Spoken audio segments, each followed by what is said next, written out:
हाँ students, civil और mechanical RGPV polytechnic के स्टूडेंट्स दोनों के लिए ये कॉमन सब्जेक्ट है। इंजीनियरिंग अर्थशास्त्र और लेखा या इंजीनियरिंग इकोनॉमिक्स एंड अकाउंटेंसी। तो इसका जो फर्स्ट यूनिट है आज हम पढ़ेंगे, तो ध्यान से इसको समझिएगा।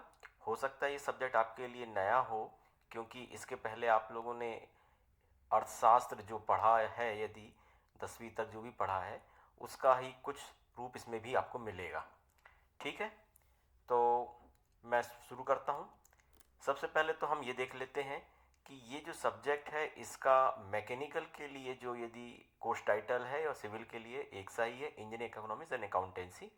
पेपर कोड है 7606, सब्जेक्ट कोड है 622 और थ्योरी के क्रेडिट इसमें 3 मिलते हैं, प्रैक्टिकल इसमें है नहीं। तो इस पूरे कोर्स को पढ़ लेने के बाद, कर लेने के बाद, आपको इस पूरे सब्जेक्ट के बाद आप में जो नॉलेज डेवलप होगा, लर्निंग ऑब्जेक्टिव्स आप में जो डेवलप होगा वो है acquire knowledge of basic economic to facilitate the process of economic decision making, यानी आर्थिक निर्णय लेने की प्रक्रिया को सुविधाजनक बनाने के लिए बुनियादी अर्थशास्त्र का ज्ञान प्राप्त करना और बुनियादी वित्तीय प्रबंधन पहलुओं पर ज्ञान प्राप्त करना और वित्तीय विवरण का विश्लेषण करने के लिए बुनियादी कौशल विकसित करना। तो शुरू करते हैं पहला यूनिट। इस वीडियो में आपको पहला यूनिट मिलेगा, इसके बाद सेकेंड और थर्ड अलग बाद में हम पढ़ेंगे। तो पहला यूनिट को देख लेते हैं, इसमें क्या क्या है। पहले यूनिट में है इंट्रोडक्शन में managerial economics, relationship with other discipline, firm, type of firm, objective है फर्म का और goal of firm, managerial decision और डिसीजन एनालिसिस को हिंदी में, परिचय, प्रबंधकीय अर्थशास्त्र, अन्य विषयों के साथ संबंध, फर्म को प्रकार, उद्देश्य और उनका लक्ष्य, और प्रबंधकीय निर्णय और निर्णय विश्लेषण। तो सबसे पहले हम शुरू कर रहे हैं इकाई फर्स्ट यानी यूनिट फर्स्ट, जो है इसका टाइटल है प्रबंधकीय अर्थशास्त्र का परिचय, मतलब introduction to economic management. What is economic management? Economic management की पहले परिभाषा दे दें आपको। प्रबंधकीय अर्थशास्त्र व्यावसायिक समस्याओं को हल करने और इष्टतम निर्णय लेने के लिए आर्थिक सिद्धांतों एवं नियमों के साधनों का अनुप्रयोग है, एवं यह आर्थिक सिद्धांतों और व्यावसायिक प्रथाओं के बीच के अंतर को कम करता है। मतलब ये आर्थिक सिद्धांत और जो वास्तव में व्यावसायिक परंपराएं हैं जो चल रही हैं, उनके बीच हमें ये समझाता है कि गैप को कम करता है, समझाता है। ये प्रबंधकीय अर्थशास्त्र है और प्रबंधकीय अर्थशास्त्र का जो दायरा होता है वो है मांग का विश्लेषण और पूर्वानुमान, उपभोक्ता के व्यवहार को समझना और भविष्य की मांग का पूर्वानुमान लगाना। हम अलग अलग एक एक टॉपिक पे आगे जाएंगे, तो अभी एक एक हर एक का एक एग्जाम्पल लेके समझेंगे, तभी हम बेहतर रूप से इसको समझ पाएंगे। अब जैसे मांग का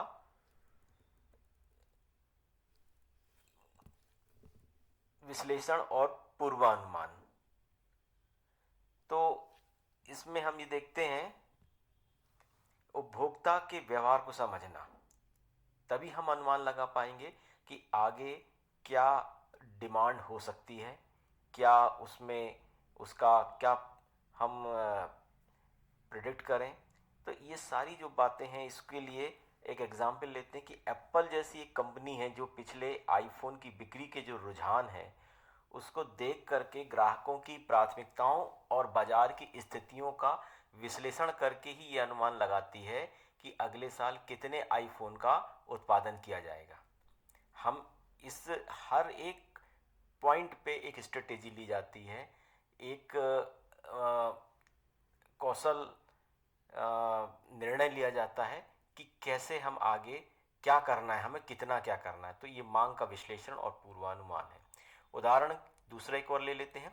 टाटा मोटर्स जैसी कार निर्माता कंपनी को बाजार की मांग, लागत और सरकारी नीतियों के आधार पर यह तय करना होता है कि उसे कितने इलेक्ट्रिक वाहन बनाने हैं। प्रबंधकीय अर्थशास्त्र उन्हें उत्पादन और मूल्य निर्धारण को अनुकूलित करने में मदद करता है। मतलब ये जो इकोनॉमिक मैनेजमेंट है वो एक टूल की तरह होता है और ये हमें एबल करता है, हमें ये बताता है कि किस प्रकार से हम आगे उसका क्या रुख रहेगा, तो उससे हम कैसे बनाएंगे। लागत और उत्पादन का विश्लेषण करते हैं। उत्पादन लागत का विश्लेषण और संसाधन आवंटनों का अनुकूलन। उदाहरण जैसे ले लेते हैं, एक कार निर्माता जैसे टाटा मोटर्स है, यह तय करने के लिए कच्चे माल, श्रम और मशीनरी की लागत का मूल्यांकन करता है कि क्या अधिक इलेक्ट्रिक वाहन ईवी का उत्पादन करना प्रभावशाली है, प्रभावी होगा या नहीं होगा। फिर मूल्य निर्धारण निर्णय और रणनीतियाँ। लाभ या बाजार हिस्सेदारी को अधिकतम करने के लिए कीमतें निर्धारण करना, ये तो मूल्य निर्धारण है। लागत और उत्पादन का विश्लेषण है। अब एक एग्जाम्पल लेते हैं, मूल्य निर्धारण और निर्णय की जो रणनीतियां हैं, स्ट्रेटेजी है, वो कैसे लेंगे। तो जैसे कि एग्जाम्पल है कि नेटफ्लिक्स, आप लोग जानते होंगे कि नेटफ्लिक्स एक सदस्यता मूल्य निर्धारण मॉडल का उपयोग करता है। नेटफ्लिक्स तो जानते ही होंगे, एक ओटीटी है जो ऐप है, आपके मोबाइल में होता है जिससे टीवी देखा जा सकता है। वो अपने कार्यक्रमों को निर्धारित खुद करता है। तो उसका एक सदस्यता मूल्य निर्धारण करना, यदि आपने नेटफ्लिक्स का ऐप डाउनलोड किया और उसमें कोई उसका सदस्यता लिए, मतलब मेंबरशिप ली है, तो उसकी क्या मूल्य रखें, तो ये मूल्य निर्धारण होता है। अब जहाँ वे लाभ की अधिकतम करते हुए अधिक ग्राहक को आकर्षित करने के लिए विभिन्न मूल्य स्तर भी हो सकते हैं और प्रदान करते हैं। आप एक चीज़ और देखेंगे कि ये जो मूल्य निर्धारण है, ये सबके लिए एक जैसा नहीं होता। पहले था किसी ज़माने में कि एक जैसा मूल्य होता था, पर आजकल ये चीज़ें थोड़ी एक पर्सनलाइज हो गई हैं। जैसे जियो का भी हम एक एग्जाम्पल लेते हैं, तो इसमें क्या होता है कि वो आपके ट्रेंड को देखती है कि आपने कितने रिचार्ज का जो मॉड्यूल उठाया है या रिचार्ज किस से रिचार्ज किया है, तो वो आपके पुराने पैटर्न को चेक करके फिर आपको ऑफर देती है। तो ये एक आपके लिए, मतलब जो अकाउंटेंसी का मैनेजमेंट है, वो इसमें भी मूल्य निर्धारण और की रणनीतियाँ छुपी हुई हैं। लागत और उत्पादन का विश्लेषण है। फिर चौथा नंबर है लाभ प्रबंधन। लाभ प्रबंधन का मतलब है कि हमें यदि बेनिफिट हो रहा है, यदि प्रॉफिट हो रहा है, उस प्रॉफिट को हम कैसे मैनेज करें। तो बदलती हुई जैसे बाजार स्थितियों में लाभप्रदता सुनिश्चित करना होता है। उदाहरण के लिए मैकडोनल्ड जैसी रेस्टोरेंट श्रृंखला है, अपनी मीनू की कीमतों को समायोजित करती है और बढ़ती हुई खाद्य लागतों के बावजूद लाभप्रदता बनाए रखने के लिए सीमित समय के ऑफर पेश करती है। अब यहाँ पे ये बातचीत है कि हम जो प्रॉफिट हो रहा है, उस प्रॉफिट को मैनेज कैसे करें। प्रॉफिट को मैनेज करने का मतलब ये होता है कि हो सकता है कि कई बार हमें कीमत बढ़ने पर भी हमें उसको मिनिमाइज करना पड़े। अब एक एग्जांपल और ले सकते हैं इसमें कि आपने देखा होगा कि कई चीज़ों की कीमतें बढ़ी, तो एक दिमाग, उपभोक्ता के दिमाग में एक चीज़ रहती है कि वो इस किसी की भी कीमत बढ़ रही है तो वो सबकी कीमत बढ़ रही है, लेकिन एक पर्टिकुलर कंपनी का कोई पाउच है या जो भी आइटम है वो नहीं बढ़ रहा है, उसको बिल्कुल उसने रखा और आदमी उस तरफ या उपभोक्ता उस तरफ आकर्षित हो जाते हैं। तो रीज़न ये रहता है कि आप ध्यान से यदि देखेंगे तो उसने कुछ क्वांटिटी कम कर देता है। तो उस प्रकार ये स्ट्रेटेजी में आता है, ये एक रणनीति है और इसके तहत वो लाभ प्रबंधन को मेंटेन रखता है। तो ऐसी भी। फिर पूंजी प्रबंधन। अब पूंजी प्रबंधन जो होता है वो निवेश, निर्णय लेना और वित्तीय संसाधनों का प्रवेश, मतलब हमें यदि कैपिटल मैनेजमेंट, पूंजी प्रबंधन का मतलब कैपिटल, और कैपिटल का मतलब होता है वो अमाउंट, वो राशि जिसको हम लगाने पर हमें प्रॉफिट मिलता है, उस प्रॉफिट को माइनस कर लेते हैं, तो जो बची हुई है वो फिर रोलिंग में आती है।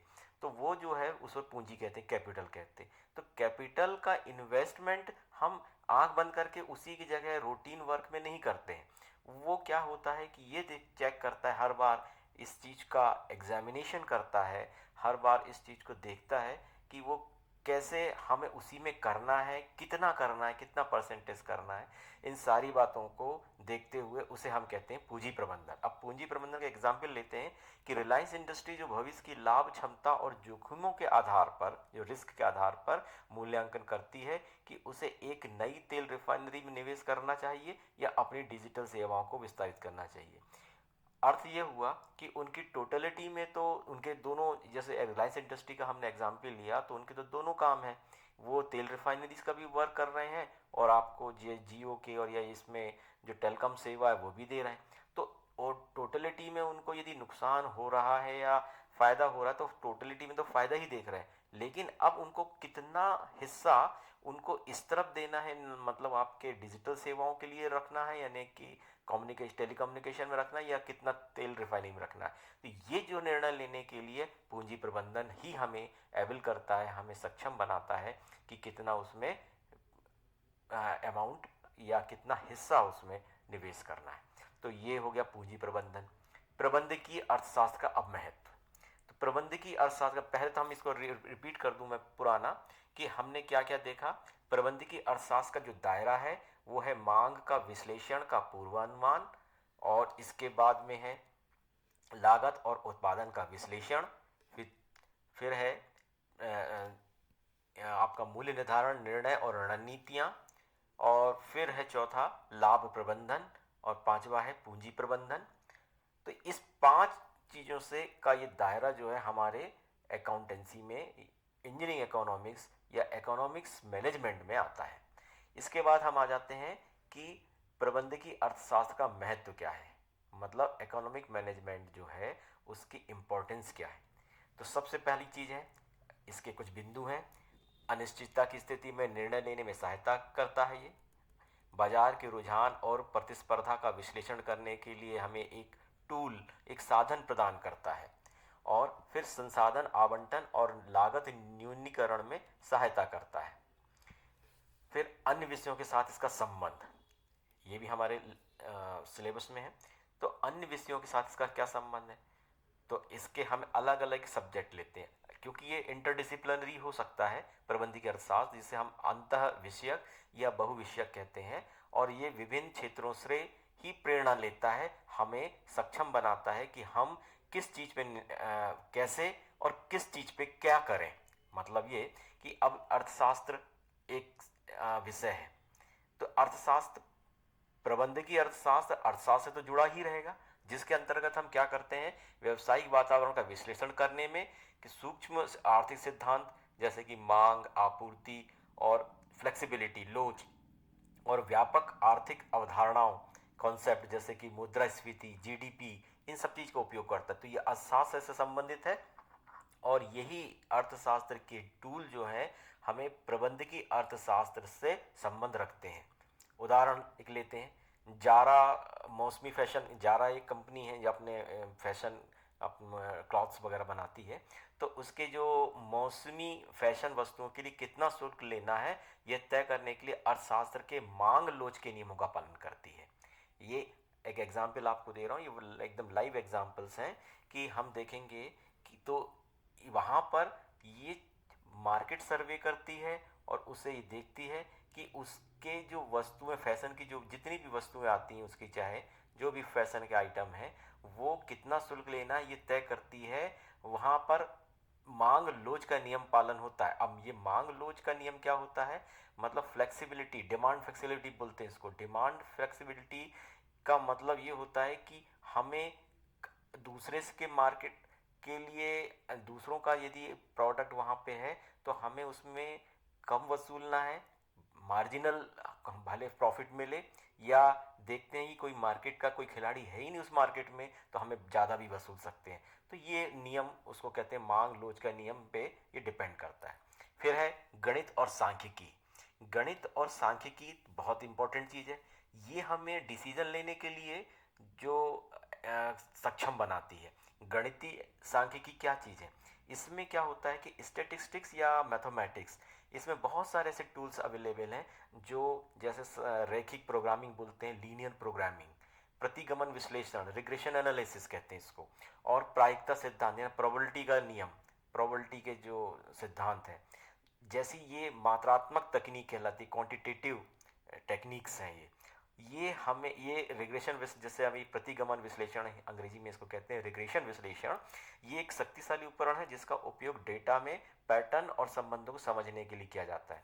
क्योंकि जब तक हम इसको मैथमेटिकली नहीं देखेंगे, कोई भी हमारे पास में सर्वे, मार्केट सर्वे या उपभोक्ता यानी कि जो कस्टमर के सर्वे करने के बाद जो डेटा हमारे पास आता है, उस डेटा को हम विधिवत रूप से एनालाइज करते हैं, तो इस प्रकार के जो सांख्यिकी में और गणित में जो कुछ टूल्स होते हैं उससे हम समझते हैं। अब जो लीनियर प्रोग्रामिंग क्या होता है कि लीनियर प्रोग्रामिंग प्रॉब्लम ऐसा होता है कि हमेशा आपने देखा होगा गणित की एक प्रॉब्लम होती है कि जितनी अननोन राशियां होती हैं उतनी ही नोन राशियां भी होती हैं, तभी हम निकाल सकते हैं।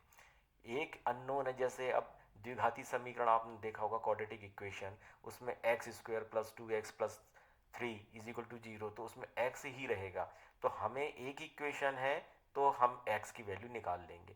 यदि हमें y भी उसमें ऐड है तो हमें फिर 2 इक्वेशन चाहिए होगा, मतलब जितने अननोन उतने ही इक्वेशन चाहिए।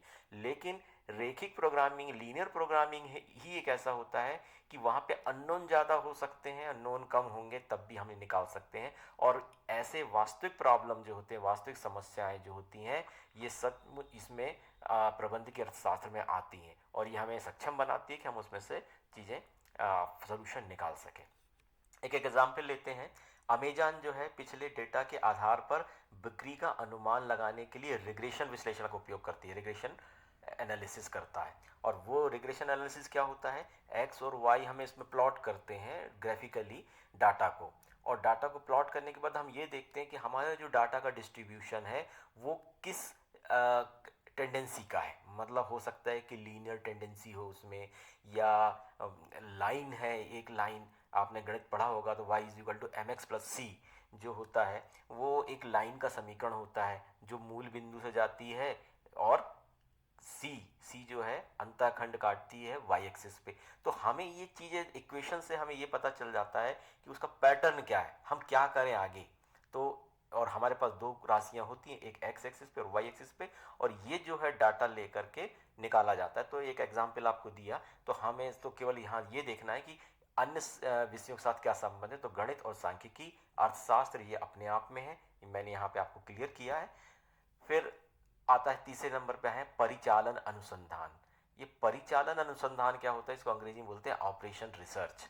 ऑपरेशन रिसर्च इससे का मतलब है कि जिस ऑपरेशन रिसर्च से देखा जाए तो वो अब एक गणितीय ही है जिसके अंतर्गत ये सारी चीज़ें आती हैं, चाहे लीनियर प्रोग्रामिंग प्रॉब्लम है, ट्रांसपोर्टेशन प्रॉब्लम है, क्यूइंग थ्योरी है, ये बड़े बड़े ये टूल्स हैं। ये अभी आप डिप्लोमा लेवल पे नहीं जानते हैं, लेकिन ये जो चीज़ें हैं ये बड़े लेवल पे काम आती हैं। तो इसके अंतर्गत उत्पादन, इन्वेंट्री और आपूर्ति श्रृंखला प्रबंधन से संबंधित समस्याओं को हल करने के लिए अनुकूलन मॉडल का उपयोग करता है। ये क्या चीज़ है, एक्चुअली में उत्पादन जब हो रहा है हमें कौन से माल की, कच्चा माल है, कौन से कच्चे माल की आवश्यकता तत्काल पड़ती है, कौन से इंटरमिटेंट टाइम पर पड़ती है, ये हम इन्वेंट्री में कंप्लीट रखते हैं। और इन्वेंट्री का मतलब स्टोर नहीं होता, स्टोर में तो केवल सामान को डंप किया जाता है, लेकिन इन्वेंट्री का मतलब है वर्किंग कंडीशन में रहेगा और उसे तत्काल उपयोग के लिए आपको देना है। हालांकि इन्वेंट्री मिनिमाइज करना ही हमारा उद्देश्य होता है ताकि वो चीज़ कंटिन्यूशन में बनी रहे। और तो इस प्रकार एक आपूर्ति श्रृंखला जिसे बोलते हैं सप्लाई चेन मैनेजमेंट, इससे संबंधित है और इसे ऑपरेशन रिसर्च एक सब्जेक्ट से साथ इसका संबंध है। उदाहरण के लिए फ्लिपकार्ट इन्वेंट्री प्रबंधन मॉडल का उपयोग करके अपनी आपूर्ति श्रृंखला को अनुकूलित करता है। मतलब ये कि वो ऑप्टिमाइज कर लेता। ऑप्टिमाइज का मतलब होता है कि ना ज़्यादा और ना कम। तो ऐसी स्थिति कब पैदा होगी, जब आप उसको पूरी तरीके से मार्केट को समझ लेंगे। तो ये आता है मार्केट का इन्वेंट्री, उत्पादन, ये संबंध रखता है ऑपरेशन रिसर्च, और ऑपरेशन रिसर्च का इसके साथ संबंध है। फिर लेखांकन, अकाउंटेंसी। अकाउंटेंसी में लागत का विश्लेषण किया जाता है, बजट और लाभ योजना के लिए वित्तीय डेटा प्रदान करते हैं। तो ये हमारे लिए अकाउंटेंसी भी संबंध रखता है अर्थशास्त्र के प्रबंधन से। विपणन, मार्केटिंग। मार्केटिंग का संबंध इससे क्यों है, उपभोक्ता के व्यवहार हम मार्केट की सर्वे से ही पता कर पाएंगे। मूल्य निर्धारण रणनीतियाँ और बाजार विभाजन का समझने में हमें ये मदद करता है। वित्त, फाइनेंस, फाइनेंस जो सबसे लास्ट में और बहुत ही इंपॉर्टेंट, और सब सारा जो गेम है वो इसी पर आधारित है। तो पूंजी बजटीकरण और निवेश निर्णय और जोखिम विश्लेषण में सहायता करता है। उदाहरण लेते हैं कि एक नए स्टार्टअप जैसे कि जोमेटो निवेश पर निर्णय लेने के लिए पूंजी बजटीकरण का उपयोग करता है।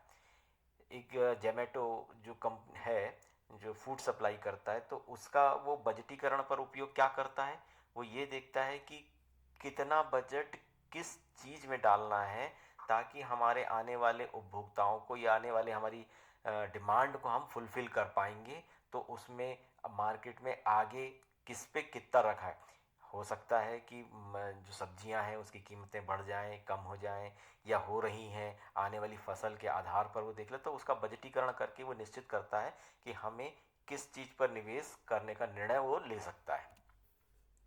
अब आते हैं फर्म के प्रकार और उद्देश्य और लक्ष्य पे। फर्म, कोई भी फर्म है वो कितने प्रकार के हो सकते हैं। एकल स्वामित्व हो सकता है, साझेदारी हो सकता है। चलो सबसे पहले तो हम पुराना एक बार और ये देख लें कि अन्य विषयों के साथ संबंध। तो अन्य विषयों के साथ संबंध में अर्थशास्त्र, गणित और सांख्यिकी, परिचालन अनुसंधान यानी ऑपरेशन रिसर्च, लेखांकन यानी अकाउंटेंसी, और विपणन यानी मार्केटिंग, और वित्त यानी फाइनेंस। इससे इसका संबंध है, क्या क्या होते हैं मैंने आपको क्लियर कर दिया। अब आगे चलते हैं, फर्म के प्रकार, उद्देश्य और लक्ष्य। फर्मों के कितने प्रकार हैं। एकल स्वामित्व हो सकता है, साझेदारी वाला हो सकता है, निगम वाला हो सकता है, सहकारिता वाला हो सकता है। तो हमारे पास में एकल स्वामित्व क्या होता है। एकल स्वामित्व जिसमें व्यक्ति द्वारा स्वामित्व प्रबंधन एक ही व्यक्ति द्वारा हो। उदाहरण के लिए जैसे छोटी खुदरा दुकानें, जो रिटेल दुकानें आपने देखा होगा, परचून की दुकानें हैं, उसका मालिक एक ही होता है, अपने द्वारा संचालित हो रहा है, एक छोटी सी बेकरी चला रहा है। ये सब चीज़ें एकल स्वामित्व का एक एग्जाम्पल है। साझेदारी, साझेदारी में ये हो सकता है कि दो या दो से अधिक व्यक्तियों के बीच में स्वामित्व में लाभ और देनदारियों को साझा करता है वो। मतलब वो दो या दो से अधिक व्यक्ति मिलकर के कोई बिजनेस कर रहे हैं, जैसे लॉ फर्म है, अकाउंटिंग फर्म है, तो एक लॉ फर्म जिसमें कई साझेदार लाभ साझा करते हैं, तो इन्हें हम साझेदारी कहते हैं। निगम, कॉरपोरेशन, कॉरपोरेशन का मतलब यहाँ पे अपने मालिकों यानी शेयर धारकों से एक अलग कानूनी संस्थाएं होती हैं। अब निगम का मतलब ये होता है कि हो सकता है कि जो काम हो रहा हो उसमें जन भागीदारी भी हो, मतलब एक जो बाहर के व्यक्ति हैं उनका भी कुछ संबंध हो, जो डायरेक्ट नहीं होगा, प्रत्यक्ष नहीं होगा, इनडायरेक्ट होगा, तो ये निगम में आती है। हम जैसे एग्जाम्पल लेते हैं टाटा मोटर्स, रिलायंस इंडस्ट्री, इन्फोसिस, ये क्या करते हैं कि अपने शेयर को बेचते हैं।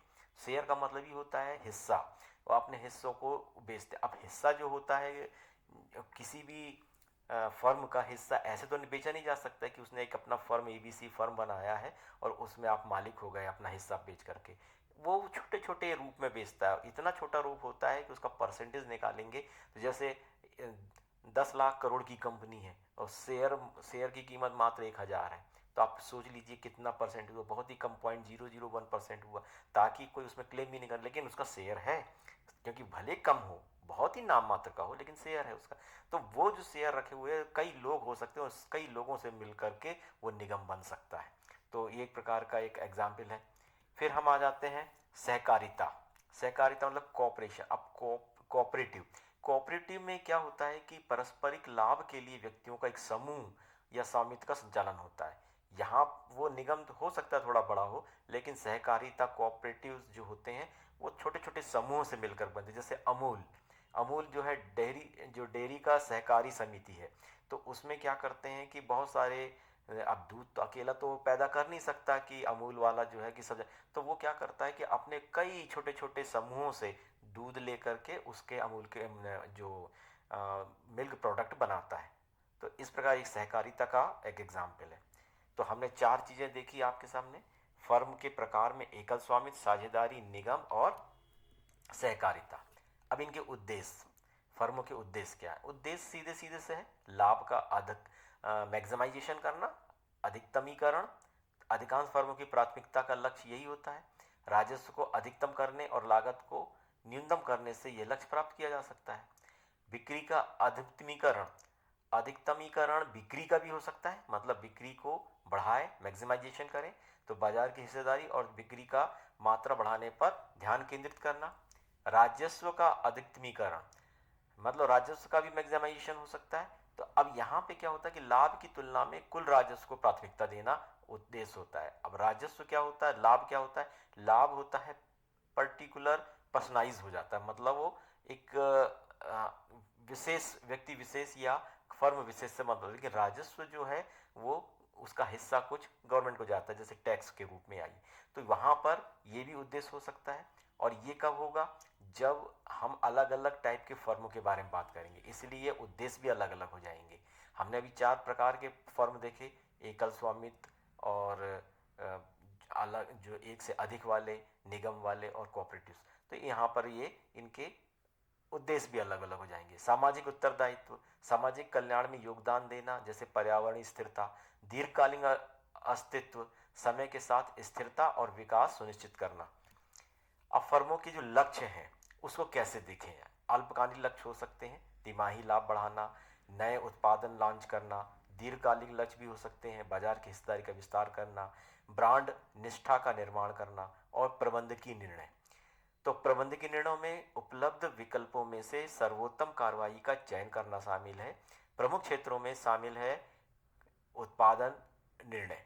अब उत्पादन निर्णय में हम हमारे पास जो क्वेश्चन होंगे, जनरेट होंगे, उसका आंसर देंगे तो उत्पादन निर्णय हमारा क्या उत्पादन करना है, कितना उत्पादन करना है, किस तकनीक का उपयोग करना है। जैसे टेस्ला ये तय करता है कि कितने साइबर ट्रक का उत्पादन करना है। तो इस प्रकार के जो फर्मों के लक्ष्य होते हैं, और इसमें है मूल्य निर्धारण करना, निवेश निर्णय करना, मानव संसाधन का निर्णय करना। अब एक एक एग्जाम्पल ले लेते हैं। जैसे अभी पिछला हमने देखा कि उत्पादन का निर्णय, तो उत्पादन के निर्णय में क्या उत्पादन करना है, कितना उत्पादन करना है और किस तकनीक का उपयोग करना, ये 3 चीज़ें आती हैं फर्मों के लक्ष्य में। फिर हमने कहा कि मूल्य का निर्धारण। अब मूल्य का निर्धारण करना है तो मांग, प्रतिस्पर्धा और लागत के आधार पर कीमतों का निर्धारण करना होगा। मांग, प्रतिस्पर्धा और लागत के आधार पर कीमत का निर्धारण करना का मतलब ये है कि हमें किसी भी चीज़ का मूल्य इस पर ही निर्भर नहीं करता कि उसमें क्या लागत आई और हमने ऐड कर दिया अपना प्रॉफिट और इसका हमने मूल्य निर्धारण कर दिया। मात्र इतना ही नहीं, बल्कि हमें ये पूरा सर्वे करते हुए उसका प्रतिस्पर्धात्मक रूप से कि कॉम्पिटिटर्स हमारा कौन है, लागत के आधार पर। यदि कोई चीज़ बहुत सारे कॉम्पिटिटर्स बाजार में और आप उसी मांग के जो मांग भी उसकी बराबर बनी हुई है और आप ज़्यादा रखेंगे, तो उपभोक्ता का नेचर होता है कि वो कम की ओर तरफ जाएगा। तो वहाँ पर ये भी ध्यान रखना है। और फिर दूसरी चीज़ है कि उनके आधार लागत के आधार पर तो कीमत निर्धारण होता ही है। तो ये सारी चीज़ें, रणनीतियाँ, प्रवेश मूल्य निर्धारण। अब प्रवेश मूल्य निर्धारण मतलब है इंट्रोडक्टरी जो आपका प्राइसिंग है। स्कीमिक जो है मूल्य निर्धारण। जैसे अब एग्जाम्पल लेके उबर, उबर एक जैसे ओला थी वैसे उबर भी है, एक डायनेमिक प्राइसिंग पेश करती है। ये डायनेमिक प्राइसिंग क्या होती है? और डायनेमिक प्राइसिंग तो ये एयर इंडिया या जितने भी एयरलाइंस का कंपनियां हैं वो भी करती हैं। मतलब पीक घंटों के दौरान उच्च किराया लेंगे और बाकी टाइम में कम लेंगे। तो ये निर्धारण होता है इसी पे। यदि ज़्यादा डिमांड हो रही है तो वो क्या हो जाएगा, उसकी कीमत ज़्यादा हो जाएगी। और कम एक स्थिर नहीं होती। जबकि आपने देखा होगा कि पर्टिकुलर कोई भी चीज़, एक आइटम की यदि कीमत बात करें, जैसे कि साबुन लेने गए आप, तो साबुन की एक कीमत यदि 20 रुपये है, तो ऐसा नहीं है कि आज अब महाकुंभ का मेला लगा है तो ज़्यादा साबुन की ज़रूरत पड़ रही है तो साबुन की कीमत बढ़ जाएगी, वो उतनी ही रहेगी। लेकिन वहाँ पर डायनेमिक प्राइसिंग नहीं होती। लेकिन हाँ, इन कई चीज़ों में डायनेमिक प्राइसिंग होती है, उसे गतिशील मूल्य निर्धारण कहते हैं। तो ये सारी बातें हम मूल्य निर्धारण निर्णय लेने के लिए सक्षम बनाती हैं। निवेश का निर्णय। निवेश का निर्णय पूंजीगत बजट और संसाधनों का आवंटन। पूंजीगत बजट जो होता है, जैसे rate of return. Rate of return मतलब निवेश पर प्रतिफल के आधार पर परियोजनाओं का मूल्यांकन करती है कि हमें किस पर, यदि ज़्यादा रेट हमें रिटर्न मिल रहा है, इन्वेस्टमेंट पे हमें ज़्यादा रिटर्न मिल रहा है, तो हम पूंजी अपना उधर और बढ़ा देंगे। तो इसके निर्णय लेने के लिए कि कितना बढ़ा देंगे या घटा देंगे या क्या करना है, ये निर्णय लेने के लिए हमें सक्षम बनाता है। उदाहरण लेते हैं जैसे गूगल द्वारा एआई स्टार्टअप में निवेश। अब गूगल ही नहीं, बाकी के अलग जो इंटरनेट्स कंपनियां हैं वो भी क्या कर रही हैं कि एआई पर अपना निवेश कर रही हैं, क्योंकि उसकी डिमांड है। जैसे जेमिनी गूगल द्वारा, चैट जीपीटी और पेपर पाल और जिन्नी, जो बहुत सारे ऐसे हैं एआई स्टार्टअप्स हैं जो अपने ऐप के अलावा इन पर ज़्यादा निवेश कर रही हैं। तो पूंजीगत बजट का जो निर्णय है वो इस पे आधार पर ले रहे हैं कि हमें रेट ऑफ रिटर्न किस पे मिल रहा है ज़्यादा, रेट ऑफ इन्वेस्टमेंट। तो ये चीज़ है, रिटर्न ऑफ इन्वेस्टमेंट, सॉरी। तो मानव संसाधन निर्णय लेने के लिए भी, मानव संसाधन निर्णय मतलब कर्मचारियों को नियुक्त करना, प्रशिक्षण देना और बनाए रखना, ये भी जरूरी है। कर्मचारी को नियुक्त करना, यदि हमारी डिमांड ज़्यादा है, हमें प्रोडक्ट को हम फुलफ़िल नहीं कर पा रहे, अपने डिमांड को फुलफ़िल नहीं कर पा रहे हैं, तो हमें कर्मचारी की नियुक्ति भी करना पड़ेगा। कर्मचारियों को उस सक्षम भी बनाना पड़ेगा उस कार्य के लिए, तो प्रशिक्षण देना और उनको बनाए रखना भी ज़रूरी है, मतलब उनमें इंसेंटिव वगैरह देते रहना ताकि वो वहाँ पे रहें, स्विच ओवर ना कर जाएं किसी और कंपनी में। तो ये सारी बातें जो मानव संसाधन से संबंधित है, मतलब ह्यूमन बीइंग से संबंधित है, वो भी ज़रूरी है। इसे कहते हैं ह्यूमन रिसोर्स डिसीजन। तो इष्टतम कार्यबल उत्पादकता सुनिश्चित करना, उदाहरण के लिए इन्फोसिस सॉफ्टवेयर इंजीनियर को नियुक्त करता है और प्रशिक्षित करता है। मार्केटिंग का निर्णय, विपणन का निर्णय। विपणन का निर्णय मतलब उत्पादन, जो उत्पाद है उसके डिज़ाइन, प्रचार और वितरण की रणनीतियाँ भी होती हैं, उसे कैसे मैनेज करना है। उदाहरण के लिए कोका कोला ने एक नए सॉफ्ट ड्रिंक के लिए अपने विज्ञापन अभियान शुरू किया। फिर देखा गया कि लोग, कोलगेट का भी एक एग्जाम्पल ले सकते हैं अपन। कोलगेट ने अभी अभी क्या किया है कि इंट्रोड्यूस किया है, पहले सफ़ेद रंग का पेस्ट टूथपेस्ट होता था, फिर उसके बाद लाल कलर का क्लोजअप ने लॉन्च किया। तो इन्होंने एक कहा कि लोग अट्रैक्ट होते हैं नए कलर के साथ में, नया कलर होगा ज़रूर खरीदेंगे, तो उन्होंने इस मार्केटिंग में इंट्रोड्यूस कर दिया पर्पल कलर का टूथपेस्ट। तो इस प्रकार से निर्णय विपणन के लिए लिए जा सकते हैं। निर्णय का विश्लेषण करना, ये निर्णय के जब सब हो जाते हैं, जैसे अभी हमने कहा कि मूल्य का निर्धारण, निवेश का निर्धारण, मानव संसाधन का निर्धारण, उत्पादन का निर्धारण और विपणन का निर्णय, तो उसके बाद इसका विश्लेषण करना। इन सभी निर्णयों का विश्लेषण होता है। निर्णय विश्लेषण अनिश्चितता के तहत व्यावसायिक निर्णय लेने का एक व्यवस्थित तरीका है। इसमें शामिल होता है कि हमें क्या करना, कैसे निर्णय, तो इसके कुछ चरण हैं, कुछ स्टेप्स हैं।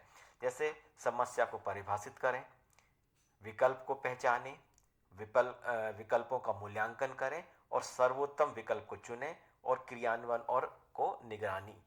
तो हम इस पे एक एक करके लेते हैं। जैसे समस्या को परिभाषित करें, सबसे पहले तो हमें जो भी हमारा प्रॉब्लम है उसको डिफाइन करना है। प्रॉब्लम को डिफाइन कैसे करेंगे कि लिए जाने वाले निर्णय को स्पष्ट रूप से पहचानना है। एग्जाम्पल के तौर पर एक स्टार्टअप जो नए बाजार में प्रवेश करने का निर्णय लेता है, कैसे, क्यों, ये सारी बातें। फिर हम उसका विकल्प को पहचाने, उसमें क्या विकल्प हमारे साथ, क्या ऑप्शन हो सकते हैं, हमारे लिए क्या ऑप्शन है। तो सभी संभावित कार्य योजनाओं की एक सूची बनाएं, जैसे कि अमेरिका, यूरोप में विस्तार करें या भारत में ही रहें, मतलब हमें कैसे उसका डाइवर्सिफिकेशन करना है। फिर जो हमारे, हमने यदि विकल्प ले लिए हैं उन विकल्पों का मूल्यांकन करना, वैल्यूएशन बहुत ज़रूरी है।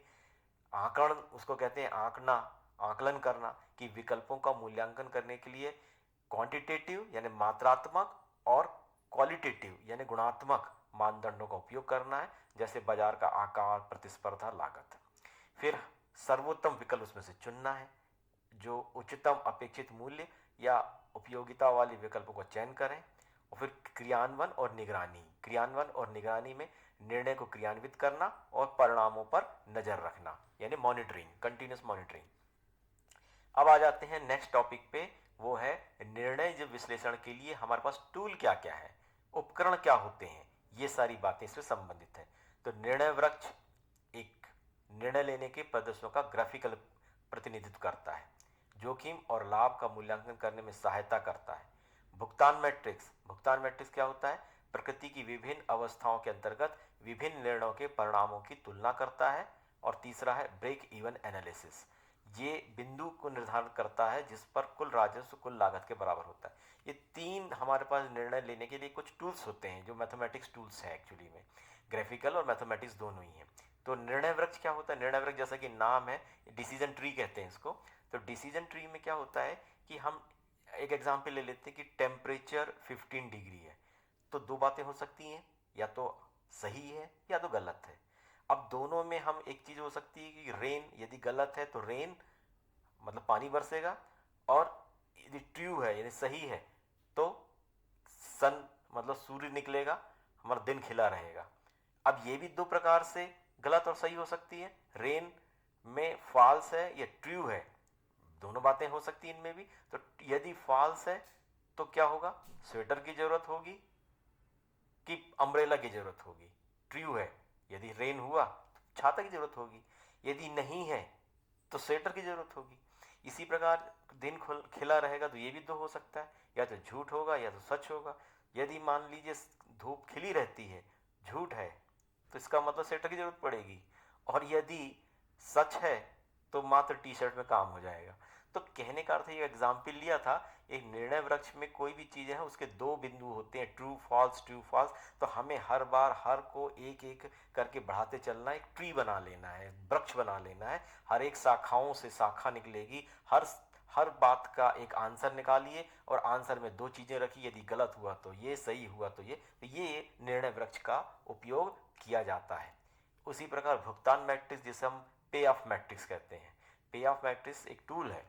ये आप पहले एक रॉक पेपर सीजर करके गेम होता था, उसमें क्या होता था कि दो लोग खेल रहे हैं, यदि तो एक ने यदि एक हाथ खोला है और दूसरे ने मुट्ठी बंद किया है, तो एकदम झटके से फिर एक देता है कि फिर हाथ खोला फिर मुट्ठी बंद किया है। तो या तो हो सकता है कि दोनों ने मुट्ठी बंद किया हो, या दोनों ने हाथ खोला हो, या लेफ्ट ने हाथ खोला, एक ने हाथ खोला और मुट्ठी बंद किया, और या दूसरे ने मुट्ठी बंद किया और हाथ खोला। तो ये कितने ऑप्शन बनते हैं, ये ऑप्शन हम तीन चीज़ों से लेके चलते थे। तो ये एक गेम तरीका है, और इसमें मैट्रिक्स बनता है 3x3 का, और ये 3x3 के रॉक पेपर और सीजर प्लेयर 1 और प्लेयर 2 के बीच में होता है। तो ये जो चीज़ें हैं ये बताती हैं। तो ये एक प्रकार का इस डिसीजन लेने में उपयोग होता है। उसी प्रकार ब्रेक इवन एनालिसिस, ये मैथमेटिकल है।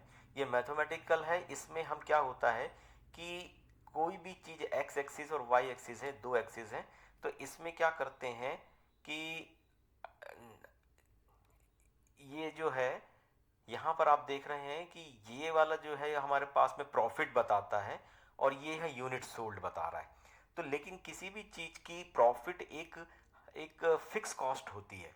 मतलब कोई भी चीज़ बेच रहे हैं तो उसकी ये मालूम है कि किस फिक्स कॉस्ट तो इतनी ही है। हमने ये 50 रख लिया, मान लो कि 50 रुपये तो उसकी लागत आने ही आना है। और ये वेरिएबल कॉस्ट मतलब उसको लगने में आने वाले कौन सी चीज़ें बढ़ रही हैं या घट रही हैं, वेरिएबल है, ये हो सकती है घट बढ़ हो। तो हम क्या करते हैं, यदि हम यहाँ पर एक प्रोडक्ट बना रहे हैं, मान लो हमारे पास एक साबुन बनाने की फैक्ट्री खोला हमने, तो साबुन बनाने की फैक्ट्री में हमें क्या क्या आवश्यकता पड़ी? तो एक कढ़ाई की ज़रूरत पड़ती जिसमें हम ये घोल करके उसमें बनाया जाता है। तो कढ़ाई पहले खरीद लिया यदि हमने, कढ़ाई में हमें लग गए 100 रुपये 200 रुपये लग गए, तो ये फिक्स्ड कॉस्ट हुआ हमारा। और इसके बाद हम उसमें कितने एक साबुन बनाएंगे, तब तो हमारे लिए फ़ायदा नहीं है। तो ये वाला यूनिट सोल्ड जो है हम जैसे कि यहाँ दे रहे हैं, तो ये यहाँ पर यूनिट सोल्ड हमारे पास की इतने पीस से तो ऊपर ही होना चाहिए। तो ये इस वहाँ ये वाला पॉइंट कट हो रहा है। तो यहाँ से हमारे पास में समझ में आ गया, तो हमारी ये वेरिएबल कॉस्ट यहाँ पर आने के बाद में ऊपर जाएगी। तो हमारे पास टोटल कॉस्ट कितना आ जाएगा? यहाँ पर हम देखेंगे variable cost plus fixed cost दोनों को जोड़ते हैं और पर्टिकुलर यहाँ पे जाते हैं, तो ये सेल्स रेवेन्यू, हमें सेल्स कितना हुआ। तो यदि हमारे यहाँ पास ये वाला पॉइंट आता है तो ये ब्रेक इवन पॉइंट कहलाता है, मतलब इससे कम नहीं होना चाहिए। यदि हमारा इससे कम हुआ तो लॉस होगा, ये वाला शैडो एरिया लॉस दिखा रहा है, और ये वाला जो है ये ग्रीन कलर का जो दिखा रहा है ये हमारा फायदा दिखा रहा है। मतलब यहाँ पर हमें इतना ये, तो ये ब्रेक इवन पॉइंट ये चीज़ बताता है इस बिंदु के पहले हमारे लॉस है, इस बिंदु के बाद हमारे पास फ़ायदा है, मतलब इस बिंदु तक तो हमें जाना ही है। एक एग्जाम्पल है, कि ये गणना करता है, एक रेस्टोरेंट यह गणना कर रहा है कि उसे किराया, वेतन और सामग्री की लागत को कवर करने के लिए प्रतिदिन कितने भोजन बेचने चाहिए। इससे कम भोजन या इतने कम प्रोडक्ट नहीं होने चाहिए, इसके ऊपर ही जाएंगे तभी फायदा, नहीं तो नुकसान हो जाएगा। इस बिंदु पर नुकसान और फायदा दोनों बराबर हो जाता है, मतलब जितनी लागत लगाया उतना ही हमारे पास फायदा, मतलब बराबर, जीरो प्रॉफिट। तो इसे ब्रेक इवन पॉइंट कहते हैं।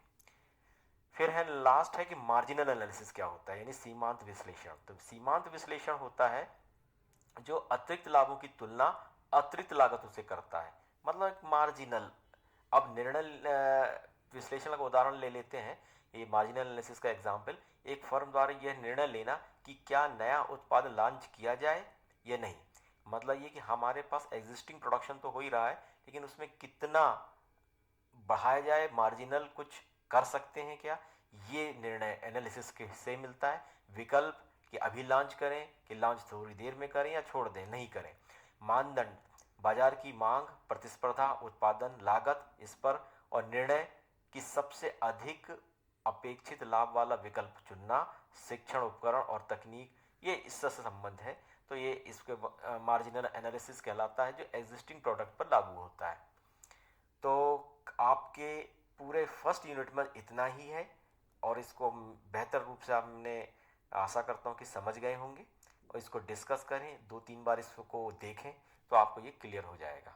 और फिर अपने ही शब्दों में इसको विस्तार पूर्वक लिखें। क्वेश्चन कैसे आते हैं इसके, इसको मैं यूनिट 2 में आपको बताऊंगा। धन्यवाद।